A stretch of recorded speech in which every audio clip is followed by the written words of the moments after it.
ஓம் சாந்தி. அவ்யக்த சமிகை 19 ஜனவரி 2025.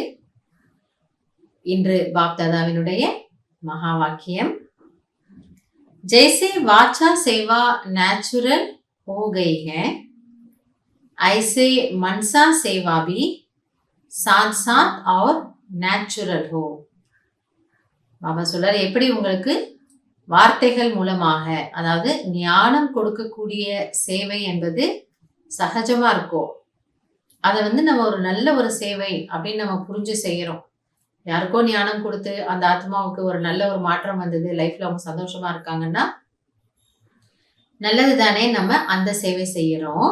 அப்ப பாபா சொல்றாரு, அது எப்படி உங்களுக்கு ஈஸியா இருக்கோ அதை போலவே அதன் கூடவே மனதின் மூலமான சேவையும் உங்களுக்கு எளிதாக இருக்கட்டும்.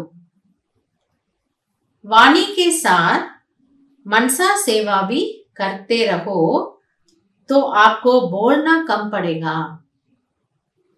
ஸோ நீங்க யாருக்கோ ஞானம் கொடுக்குறீங்க, நல்ல விஷயத்த சொல்றீங்க, இப்ப கூடவே அந்த ஆத்மாவுக்கு நம்ம சக்தி கொடுக்கிறோம் அப்படின்னா உங்களுடைய வார்த்தைகள் அதிகம் பேச தேவைப்படாது. அதாவது நம்ம கொஞ்சம் சொன்னாலே அவங்க திருப்தி ஆயிடுவாங்க, அவங்க புரிஞ்சுப்பாங்க. बोलने में जो एनर्जी लगाते हो वो मनसा सेवा के सहयोग के कारण वाणी की एनर्जी जमा होगी. அப்ப நம்ம 1/2 மணி நேரம் 3/4 மணி நேரம் பேசி அவங்களுக்கு புரிய வைக்க வேண்டிய விஷயத்த நல்ல ஒரு ஸ்திதியில இருந்து, அந்த ஒரு உணர்வோட பாபா நினைவுல இருந்து நான் ஒரு ஆத்மாவுக்கு சொல்லிட்டு இருக்கிறேன்னு சொல்லும் பொழுது, மனசா சேவை செய்யும் பொழுது சுருக்கமா ஆனா பவர்ஃபுல்லா சொல்லி முடிக்கலாம். அப்ப நீங்க உங்களுடைய பேச்சினுடைய சக்தி சேமிப்பாகுது இல்லையா? 1/2 மணி நேரம் சொல்ல வேண்டிய விஷயத்த 1/4 மணி நேரத்துல சொல்லிடும்.